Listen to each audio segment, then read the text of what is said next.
Hey, welcome back to another reading vlog. We have a lot of packages to open, and I mean 2. So let's do that, and then I have a whole bunch of reading updates as well as some really spooky good reads that I'm really enjoying. And I'm just trying to really enjoy this last week of the readathon, the DA Halloween-a-thon, as well as the last week before Halloween. Anyway, so this first one is from Book Depository. I think I know what this is. If you watched Carolyn's birthday book haul from Carolyn Mary Reads, you might know something about this, but yes. So I bought the Pickwick Papers by Charles Dickens. I am so excited about this. I cannot tell you guys anything about the secrets surrounding this book and maybe some other things, but I did buy this because I will be reading this sometime in the future. That's all I'm gonna say. But the Pickwick Papers is kind of considered as Charles Dickens' first real novel, I guess, but it is his response to his publisher's request for a monthly series of sporting sketches, and it became the most famous of all pre-Victorian novels.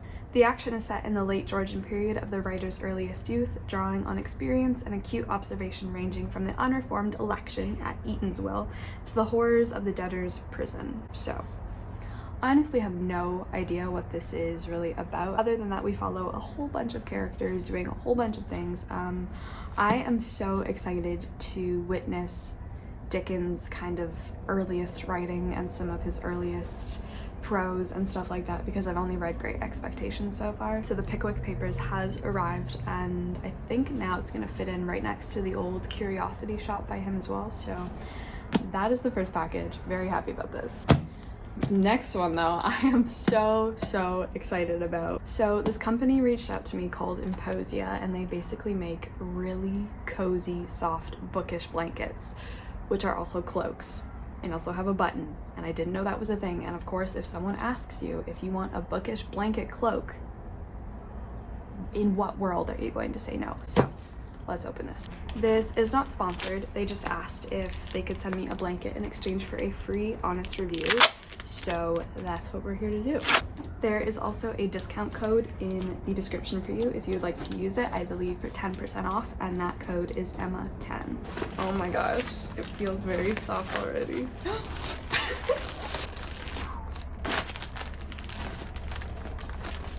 I'm literally so excited about this. I was meaning to buy like a new blanket and a different blanket to have like on my reading chair, so this is literally like the stars aligned. Oh my gosh. Okay, I'm gonna have to do a different camera angle to show you this because it's so big. So I just emptied out the box and this fell out as well, and it just says thank you and welcome to our Hygge family. That's so sweet. And it does have a little button on the inside so you can make your blanket a cloak and make sure it will never leave your shoulders.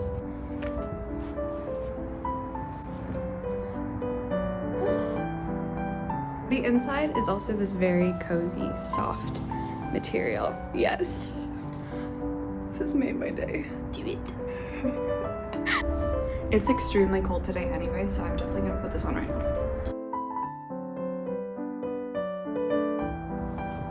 I feel like I'm just gonna stop wearing real clothes now for the rest of my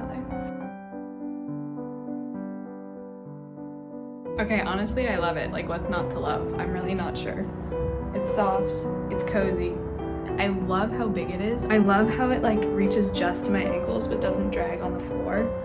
There's like a bit of fabric coming loose here, but I think I'll just be able to cut that off and it'll be good. So honestly, no other complaints. Thank you so much, Emposia, for sending this to me. So kind of you, and I love it. I love it. It is a welcome addition to my book nook. Now that we're here and very cozy, let's talk about books. So last week for the readathon, I read 6 books, which was super crazy. That doesn't happen very often. I was just having a really good reading week. I was loving everything that I was reading, which helped, and I actually have already finished one book, being This Is the Time War. This is a short sci-fi love story romance by Amal El-Motar, I believe, and Max Gladstone, I think. I ended up really liking this. First of all, the one thing I loved most about it was the writing. Like, it was so beautiful. I don't think this is a book for everyone because the prose is like exquisite and flowery and descriptive, but it's that kind of writing and that kind of book where you don't really feel like you're there. It's a very thin, transparent kind of existence in this world. It's very hard to picture the scenes. I was struggling to really conceptualize and in my own mind see what our two characters, Blue and Red, were seeing. So this is a book about 2 warring factions who are basically trying to manipulate human history in small tiny ways over huge long periods of time and years and centuries to set the odds in their favor for their 2 kind of warring sides. We have the agency with our main character Red, and we have the garden with our main character Blue. The sapphic romance and the writing were my favorite parts of the story, hands down. I really loved the letters that these 2 agents sent back and forth to each other. That's mainly what this book deals in, is the letters that these 2 women send each other, and they are beautiful, heartbreaking, so eloquently put love letters eventually as these 2 people fall in love. So I loved it. I gave it 4 stars. I wish it had been a bit longer, and I wish I'd kind of felt more substance in the scenes rather than just kind of this framework that the authors left you with, but regardless, I really did love it. I'm so happy that this audiobook came in because that is The Graveyard Book by Neil Gaiman. I've never read this, but someone recommended that I listen to the audiobook because it is a full cast audiobook. my favorite kind. So I am absolutely adoring this book. I don't know if in the end I'm going to like it more than Coraline, but I guess we're gonna find out. If you don't know what the Graveyard Book is about, we are following this young boy named Bod, which is short for nobody, and essentially he is taken in by the ghosts and inhabitants of the graveyard who swear to protect him because this man named Jack has just killed his whole family, and if Bod leaves the graveyard, Jack will also be hunting down Bod in order to kill him as well.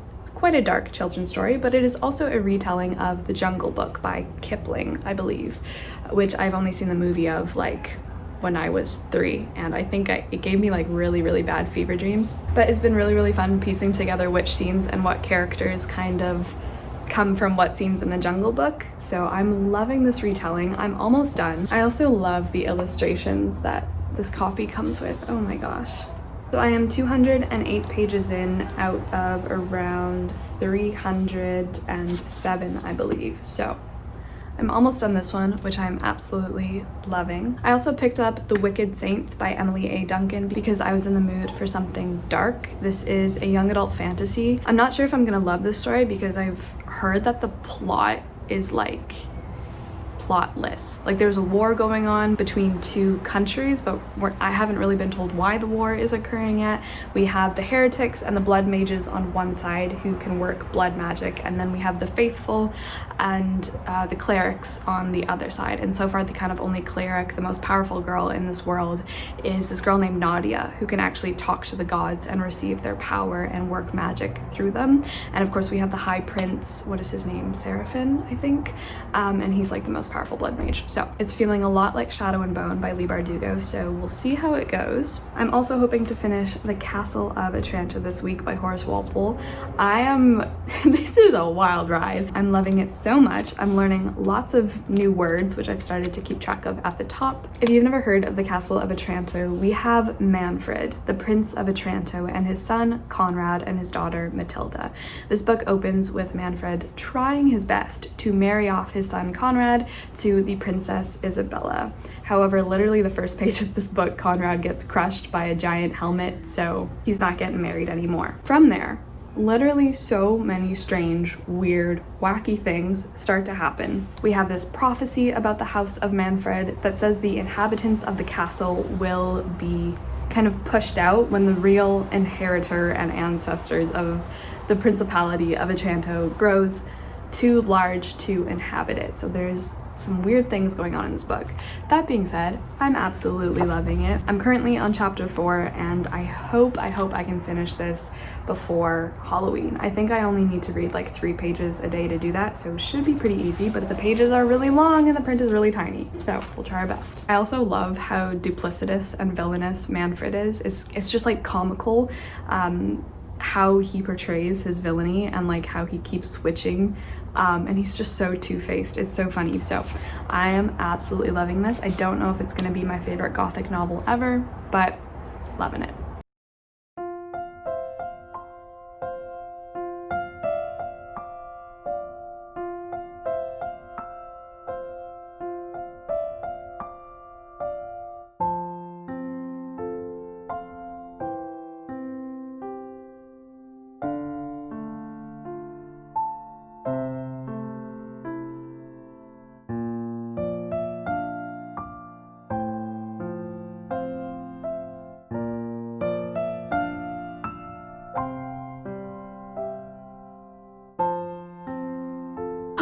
Okay, I just got back from a very cold walk in the graveyard. Freezing, my hands are death. It was really nice though. I loved it. I love the cold and I love how cold it's getting. It's just cool because I got like really immersed, I guess, in like the atmosphere of the Graveyard Book by Neil Gaiman, and it was just fun looking at all the very old graves. Some are huge, humongous, and some are like these really beautiful sculptures, so it was just fun. But I also found 2 packages. One I know is something I ordered, and the other one is huge. I have no idea what's in it. I'm kind of scared. We're gonna find out. All right, so the first is from Book Depository, and I know what this is, but I don't know which it is, if that makes sense. So I'm gonna open this. I'm really excited. I'm really excited.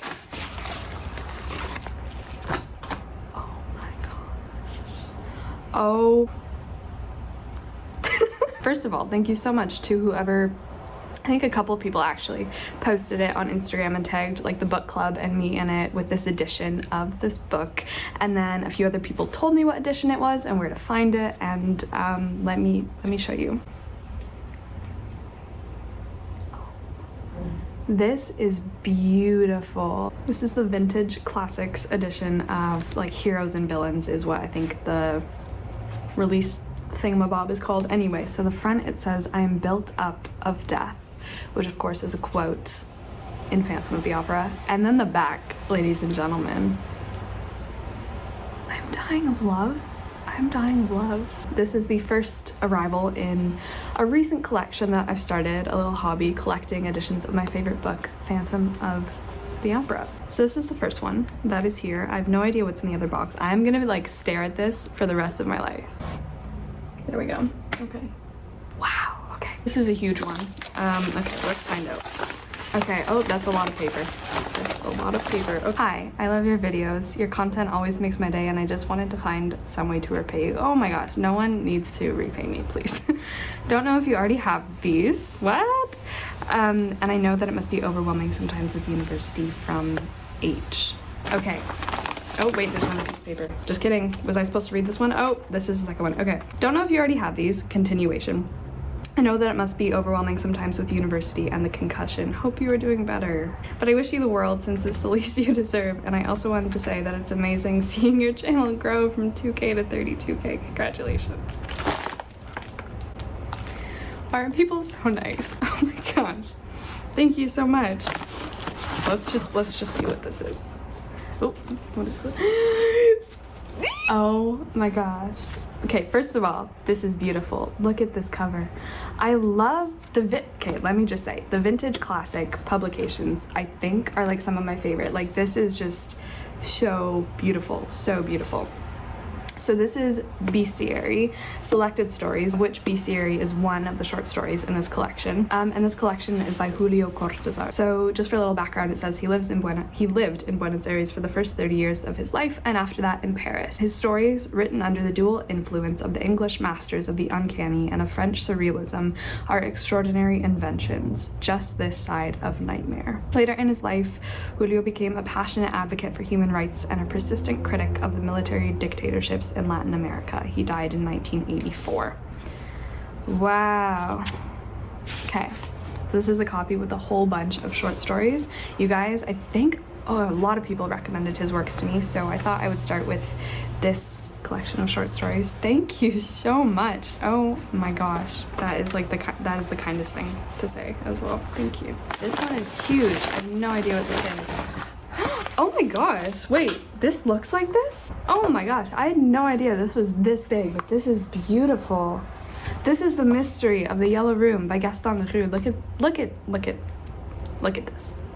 Destiny. I thought it was gonna be a normal size book, but this is incredible. It feels, the texture on this is like that smooth, buttery texture. So this is a mystery because Gaston didn't just write Phantom of the Opera, but he wrote a whole bunch of mysteries and a lot of short stories, detective things, stuff like that, and I've not read any of them for some reason. So here we are. I thought I would start with The Mystery of the Yellow Room. I'm so looking forward to reading more of his prose and his style because I love it. I find his writing hilarious, at least in Phantom of the Opera, and this looks like it's going to be much of the same because chapter 1 is in which we begin not to understand. So it just looks like it's going to be so funny. I love the persona that he takes on while writing in first person. That's one of my favorite things about Phantom of the Opera, among many others, as we know. But now I have The Mystery of the Yellow Room. So thank you so much. I've been getting so many Halloween gifts this week and last week, and I just wish I could give you all like a hug in real life. Also, look, okay, the color coordination, you did a good job. Also, so many of the books I'm currently reading right now are gifts from you guys in particular, so I just wanted to say thank you again. The Castle of Otranto, which I'm currently reading, was a gift from Rose back in, I think, like May or late April, so thank you so much. I've now gotten around to it and I'm so happy about it.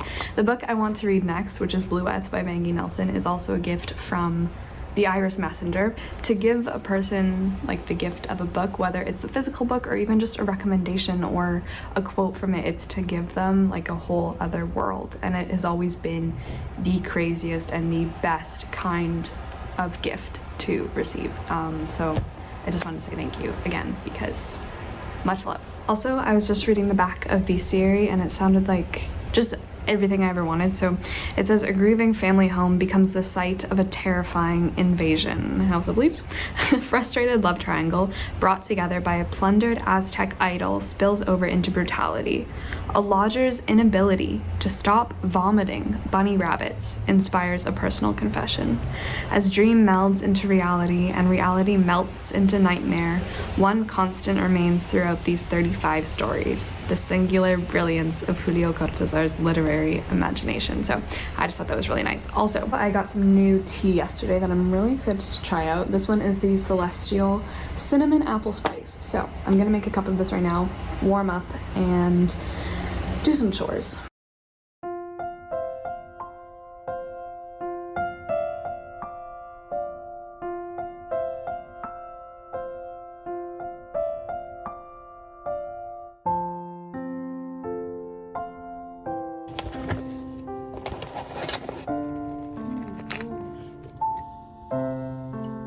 It is another very brisk, cold day, but I'm just about to finish up one of the most perfect Halloween autumn books ever, and that, of course, is The Graveyard Book.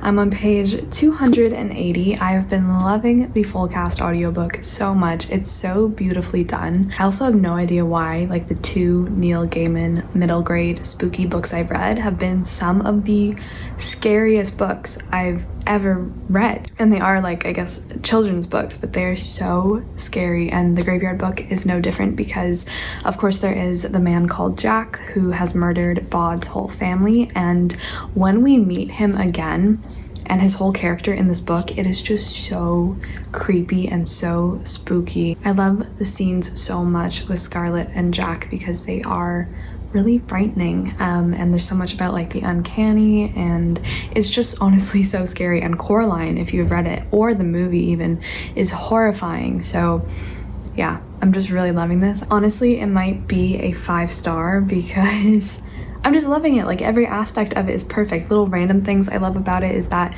there's these ghouls that come and they kidnap Baud to take him to Ghoulheim, like the ghoul city. And one of the ghouls that takes part in the kidnapping is Victor Hugo. Also, I love kind of the last scenes of this book, at least what I've just listened to, because it is so reminiscent of like Home Alone and like the shenanigans that goes on in that movie. So happy I picked this up and squeezed this into my October reads because it is fantastic. I don't know if I'm gonna end up enjoying it more than Coraline because I love Coraline so much, so much, and I read Coraline at the same time last year that I'm reading this now, so kind of perfect. But in the end, I guess we shall see which one I enjoyed more, but loving this. The Castle of Otranto has honestly gotten even crazier, if that is possible. Like, there's just so many weird, wacky things going on. It is such a strange gothic novel, at least I think so, and I'm still loving it though. Wicked Saints, not really sure what to tell you about that update. We'll pause on that and get back to you a bit later. I don't know how much I'm loving it, but also update, very sad update on the tea situation, the apple cinnamon tea. No. It tasted like trying to drink a mug full of cough syrup. Like, it was disgusting. It was really bad, and I don't know why. It was like this weird medicine poison flavor with apple aftertaste. It also kind of tasted like Laffy Taffy, but like really gross Laffy Taffy. I mean, Laffy Taffy's kind of gross, but anyway, not good. So very sad about that, but I just made peppermint tea, which is always good. So I'm gonna go finish up The Graveyard Book listening to it because I've just been having so many naps today, so tired, not really feeling the best, but this book is really making me happy and cheer up. So I'm gonna go do that. Welcome to Thursday. Not feeling super well today, so I thought I would sit down and talk to you because I've pretty much just spent the whole morning asleep. I thought for a few minutes I would just give a really brief update on the concussion because a lot of you guys have actually been asking recently so kindly, and you're just You're just always so kind and considerate, but a lot of you guys have been asking how it's going, how I'm feeling, and unfortunately it is still something that I'm struggling with and trying to deal with every day. But this week especially, and today, it's really hard. I haven't talked about it in a while, mainly because I don't really enjoy talking about it, and also I don't ever want to seem like I'm complaining or anything. No matter what you're going through, whether it's an injury or pain or just anything, no matter what specific thing you're going through right now, as I'm sure you know, some days it's easier to just smile and pretend like everything's okay and that you're not going through whatever you're going through. Some days you can do that and some days you can't, and today is one of those days. And of course there's so much more that goes on obviously behind the camera other than those few moments where I work up enough energy to come on and talk about books, which is honestly the highlight of my day. And I'm so glad that this is such a kind, safe, wonderful space where I can go to feel happy and to talk about things that I love, because that is such a welcome, wonderful distraction. But of course when I'm not filming, and what I obviously don't film, is that pretty much all week I've either been in bed, asleep on the couch, or sitting in my reading chair, either listening to an audiobook or honestly just staring at the wall or out the window, because I've just felt really sick all week. So no matter what you're going through, just know that things aren't always 100% around here either. Actually, they basically never are, and I'm so with you no matter what you're going through, because we're all going through something. I don't really want to get into all the symptoms and all the weird stuff of concussion land, but basically it just makes reading and writing and doing anything with my eyes very difficult. I've also gotten so many nice DMs and messages and comments and just lovely words sent to me recently, and it kills me that I can't devote as much energy as I would like to into answering you guys, because if I could, I would honestly spend hours talking to you and replying to your messages, and I'm very, very slowly, when I'm able and feeling not so sick, to get to them and to answer you guys, because it means the absolute world to me. So if you have sent me something or a message or even just a comment on a video, just know that I am literally so appreciative, and it makes my heart melt, and I'm slowly trying to get to them all, because you guys are incredible. So I just wanted to say that too. If you sent me something and I haven't answered for a very long time, it's just because I'm not like physically able to at the moment. So that has been the concussion update for today. It's actually recently just been a little over a year that I've been dealing with this, and I'm still trying to comprehend how it could be so long as well. So that is that. Don't really want to get emotional right now because it's been an emotional week already, but I just really did want to say thank you, because you are all so incredible, and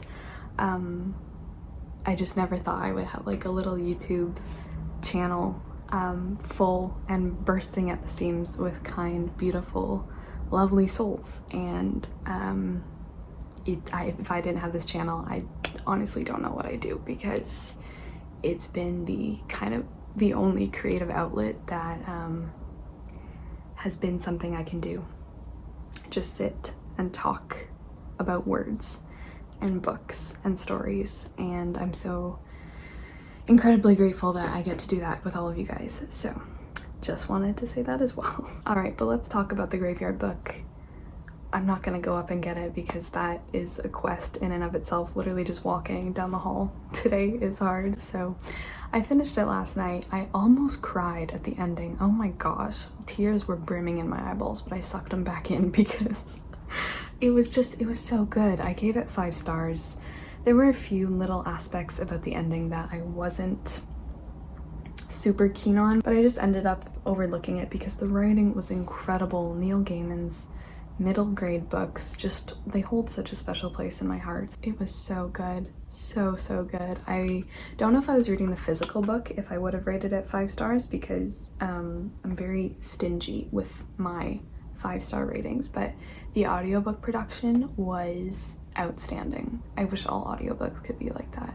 Also, the whole time I was listening to it, I was like, the main villain's voice, not only is it so nice, but it sounds vaguely familiar. And then at the end, they like went through and said like the credits of the audiobook, I guess, and the villain ended up being voiced by Andrew Scott, who at least I know from playing Moriarty in Sherlock, and I was like, yeah, that checks out. Anyway, very sad that that's over. I'm really not loving Wicked Saints. It's just so repetitive and tropey. She keeps almost like reusing the same sentences over and over to kind of try and instill the characters with character, and it's not working out.